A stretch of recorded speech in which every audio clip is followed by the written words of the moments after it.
Right then, good morning. I hope you can all see that, and I hope everybody had a really lovely weekend. Welcome to week 5 of the term.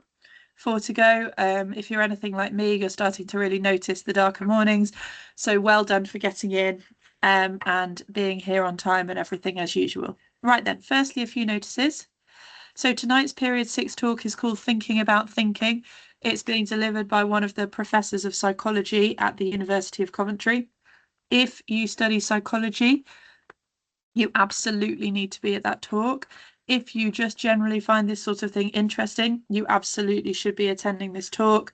And so please make sure that you are available for this talk if it's relevant for you. If you study psychology, your teachers will have been talking to you about this in lessons, so it shouldn't be a surprise. And the list of talks is up outside our office as well. Anyway, so it takes place at 3:15 p.m. and will last about an hour and is in the downstairs study centre. So please make sure that you attend that talk. Right then, thank you very much for a few things. Your dress code is still absolutely brilliant. I have noticed a couple of trainers popping in. You're not allowed to wear trainers. If you have a medical reason that you have to wear trainers, you're welcome to bring in a medical note. We have a few people in the year above you who have medical dispensation to wear trainers. That's absolutely fine, but you can't just decide you need to wear trainers. Please have that conversation with us and bring in a medical note. Other than that, you're not allowed to wear trainers. Please make sure you're wearing appropriate business wear shoes. Lanyards, thank you. They've still been brilliant. Really, really pleased with how well you've been doing with them. Please make sure you keep going. As I said in my assembly at the start of term, they are a legal requirement. The only other option is that you wear school uniform. So please do make sure you're wearing lanyards. Thank you for that. And also thank you so much for your amazing showing at open evening. It was so fab to see excuse me, so many of you helping out, doing tours, helping with departments, car parking, tea and coffee. You were absolutely fab. Thank you. Right then, a couple of notices from me, a couple of little nags. I've noticed one or two of you have been popping off for your afternoon study. We are a full-time sixth form. You are expected in school until 3:15 p.m. In a minute, I'm going to talk to you a little bit about home study, what it is and when it comes in. But for now, you must all be in school until 3:15. And we are monitoring that closely. Punctuality, your year group, there's a few of you, not many, but a few of you who are being persistently late.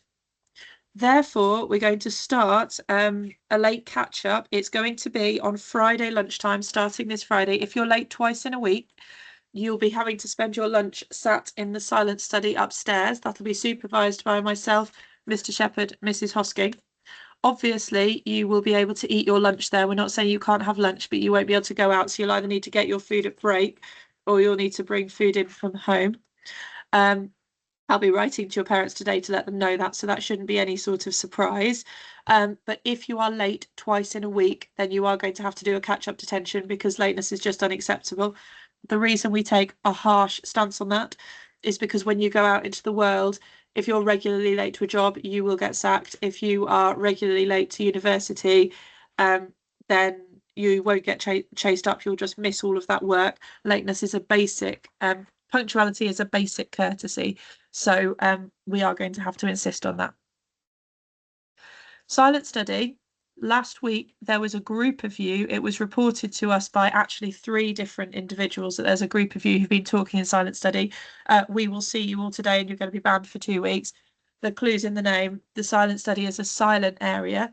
And the reason we have a silent study is because we have a number of people who have a preference for studying in silence. We also have a number of people who might have anxieties, they might have additional needs, or whatever reason, they need a silent space. And it's really, really selfish to use it as a space to talk. We have a number of other study spaces. The cafe is a great one for talking. The downstairs study space is a great one for talking and collaborating. If you want to talk, there are spaces for you. The silent study is not that space. Please do not use that. Those of you who've been identified to us, as I said, you're going to be banned for a period of 2 weeks. And anyone else caught talking in the silent study will be banned for a period of 2 weeks. This should not be a surprise to you. Please do not be that person who has to have a letter home saying they're banned from the silent study for talking. I hope that's really clear. Right, really good news. A few sixth form students in your year have been organising a debating club for the main school. They've just done a competition and have actually got through to the final of a local debating competition. So thank you so much to all of you, excuse me, who participated in that. We would love some more student-led clubs and societies. We have a few. You will have seen details on the board outside our office. You will have heard details in previous assemblies. It's lovely how many of you signed up to be mentors. It's lovely how many of you attend the Medical Society. It's great how many of you attend the Sikh Society, the Islamic Society, the Pride Alliance. There's loads going on, but we always love more. If you would like to organise a club or a society, or you would like to set one up with others, please come and see myself or Mr. Shepherd, and we will support you to do that. Right. I'm going to talk to you a little bit about home study status. The slides that I am about to show you were presented to Year 13 last week about home study status, and I'm telling you this now as an early heads up because I don't want anyone to be surprised in a year's time. So, students in Year 13 have just been informed they've either been awarded home study status or they've not been awarded home study status. Those who've been awarded home study status are allowed to go home for their study periods in the afternoon, and that started last week. Everybody in Year 13 is expected to attend personal development lessons and study periods in the morning, so they all have to be here from 8:45 until 12:35. But anyone with home study status, if they don't have a lesson in the afternoon, can go home and study in the afternoon. If they have if they don't have home study status, they have to stay in school all day. These are reviewed monthly. Now, this is what the home study status is based on. So first, the academic achievement, we do have a look at whether students are near their target. But also, we look at their attitude to learning, and we look at that for the whole of Year 12. We look at their attendance for the whole of Year 12. We look at their punctuality for the whole of Year 12, and we look at their attitude to studying for the whole of Year 12. And so at the end of this year, in the summer term, we will start making decisions about all of you and whether you deserve home study status. This is not a punishment or a reward. This is about whether you have demonstrated that we can trust you to study at home. When I was first head of sixth form, and when I first came to Finham, students were allowed to come and go as they pleased. And basically, lots of students didn't use that time productively. They would sleep all morning, they would do their part-time job during the school day, they would have driving lessons, they would go to the gym. And academically, it wasn't really working. And then we brought everyone in all the time, and the results improved. However, I'm at the stage now that I am prepared to trust some of you in Year 13 to do some studying at home if you prove you're capable of doing that. And we've chosen that to be the afternoon. We want everyone in the morning so we can make sure you're out of bed, registered, we can check your well-being for the day, look after you, give you your personal development period, which includes lots and lots of very valuable things. But then, if you earn our trust this academic year, next year you'll be able to go home in the afternoons if you don't have a lesson. It wouldn't be fair of me to spring this on you in a year's time. I'm telling you this now in order that you can make sure your attitude, attendance, punctuality are all really, really tip top, so that you have the best chance of earning that status. Also, academic achievement. Lots of people say to me at the start of Year 13, oh, I didn't do much work in Year 12, but I will this year. That's too late. That's too late for a number of things. One, it's too late for any predicted grades because we look at the Year 12 work when we make those decisions. And two, it's too late for home study status. We will look at where you are with your academic achievement in Year 12 when we make that home study status decision. All of those decisions have been made based on the end of Year 12 exams and the predicted grades that teachers told me that the Year 13 students were achieving at the end of Year 12. And so if you are interested in home study status, please be thinking about those things now. Don't leave it until it's too late, because otherwise you won't be in a position to earn home study status. As I said, it's not a punishment and a reward. It's about whether you've demonstrated you're capable of studying at home and whether you can be trusted. Those students who've not got home study status and are in school have got a very targeted intervention programme. So in the afternoons, they're either attending Year 12 lessons, you might have seen some of them go into Year 12 lessons, so that they can revisit the content they don't understand. and they're timetabled in the silent study with set intervention work to be doing. And so we're not keeping them in to punish them, we're keeping them in to give them really clear intervention work to make sure that they do the best they can do. And that's because at this stage they've not demonstrated that they can be trusted to do that studying at home. It will be reviewed regularly, and I'm not saying those students won't get to have home study status for a whole year, but you really need to understand why some have been awarded it and some haven't, and you really need to reflect on that if it's something you're hoping for in a year's time. Right then, moving on. A few people have asked me what you should be doing now to look ahead in terms of your careers. Now, at the moment, there are a series of university open days. These are kind of aimed at year 13, but I would say you should be going now. If you have a university open day, unless it's on the day of an assessment, we will authorise you to go, because you don't want to be looking at university open days in year 13. You want to be focusing on your studies and focusing on getting your application sorted. It's a bit late in year 13, so I recommend that you look at university open days now if you're even considering university. Same with apprenticeship. Lots of apprenticeship providers and apprenticeship college providers, i.e., so if you do an apprenticeship, you'll have a workplace and you'll have a college or university. Lots of those places do open days and they're happening at the moment. Have a look online. If you go on gov.uk, you can see all the apprenticeship details there. Have a look at those and go to those now. Again, unless it's on the day of an assessment, we will authorise it. Once again, I strongly recommend you look at work experience. Any regular placements you can do in your afternoon study periods would be really beneficial. Volunteering, anything like that, and building your CV. If you know that you want to study a particular subject, do a particular apprenticeship, then when you build your CV, please make sure you're building it with relevant things. If you want to study, I don't know, history at university, then make sure you're going to history lectures, you're watching history documentaries, you are reading relevant articles, you're looking at relevant books, you're going to any events run by university history departments, so on and so forth. Whatever it is, please make sure you're building your CV with relevant things. So that's what you should be doing now, really. And if you need help with any of that, then just let myself, Mr. Shepherd, or your mentor know. Right. I've noticed that quite a lot of you are spending quite a lot of time in the study centre on your mobile phones. You are having them out on the desk in front of you. You've probably got AirPods on. If you get a notification, you're pausing what you're doing and having a little look on your phone. Now, the problem with that is it means you're not really getting long blocks of concentration. And there is so much evidence that if there is one thing you can do to make a difference in your outcomes at the end of year 13, it is your mobile phone usage. So much evidence. Now, I've put a link there and I am going to send it out to parents. It's a Tupperware. It's designed for people who want to snack less, but it's a Tupperware that you can put stuff in and you lock it for a period of time and then it won't open. So you could, for example, lock it for an hour and decide you were going to do an hour's study session without access to your phone. And because your phone's locked away, it takes away temptation. And I would strongly recommend you think about something like that.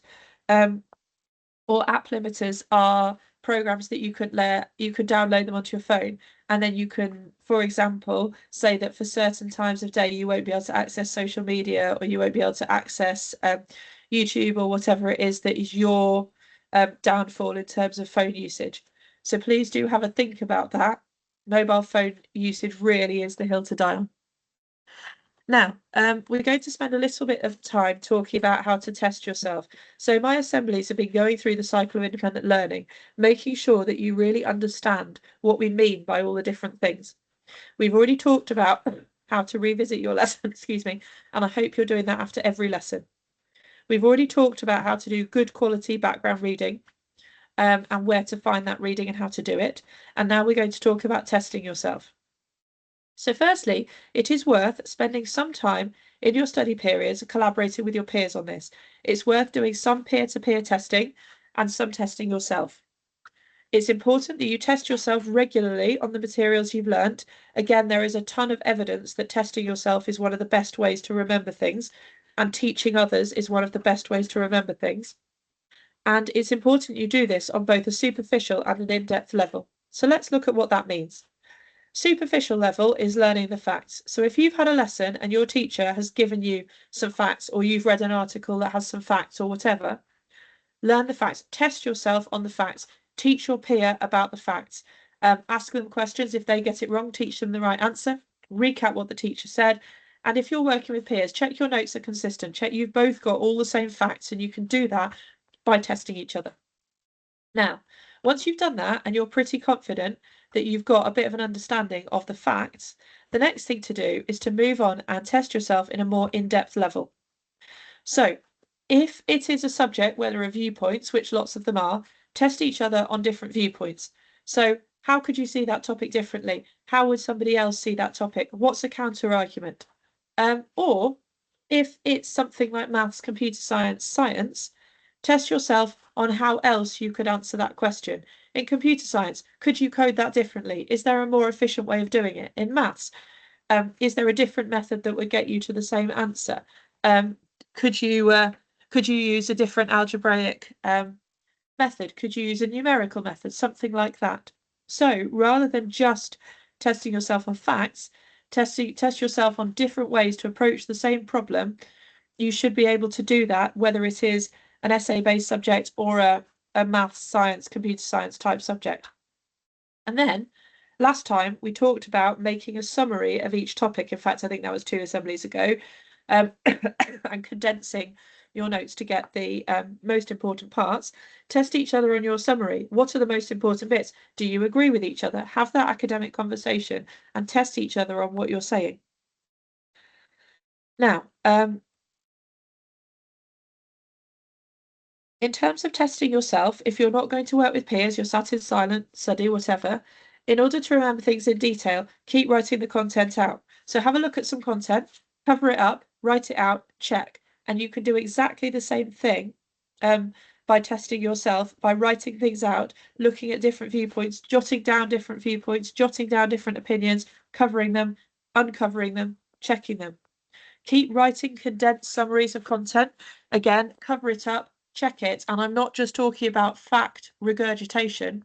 I'm talking about make a better summary, read your summary, cover it up, make a better one, compare them, and test yourself by writing the opposite viewpoint or how you can approach a question differently.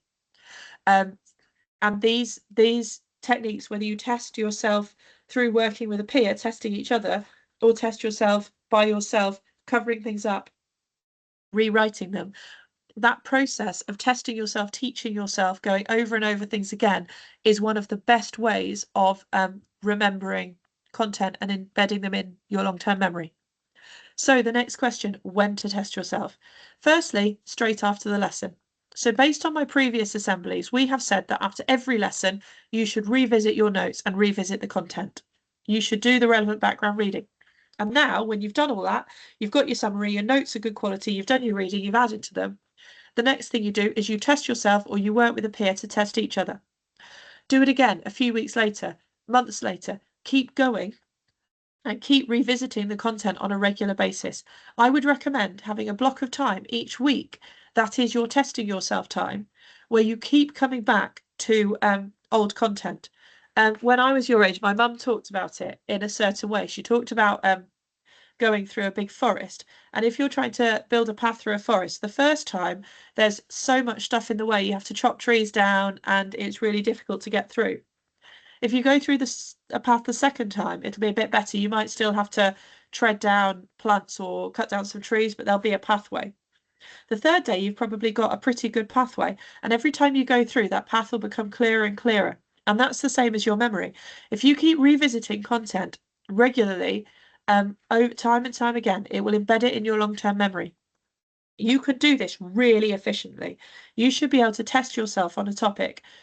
It's going to take you a long time the first time you do it, but over time, you ought to be able to test yourself on key points using your summaries, using your different viewpoints in 5 minutes. And doing that throughout the year will mean that the Year 12 content is so deeply embedded in your long-term memory that the summer won't be anywhere near as stressful for you as it will be for somebody who's not done this. So hopefully that is really clear in terms of how to study. I'm going to finish now. We've got 2 minutes to go. Mentors, can you do a quick dress code check and a quick lanyard check? If anyone's wearing trainers, can you have a conversation with them about it? And then I'm just going to say bye bye and have a really good week. Thank you. Bye bye.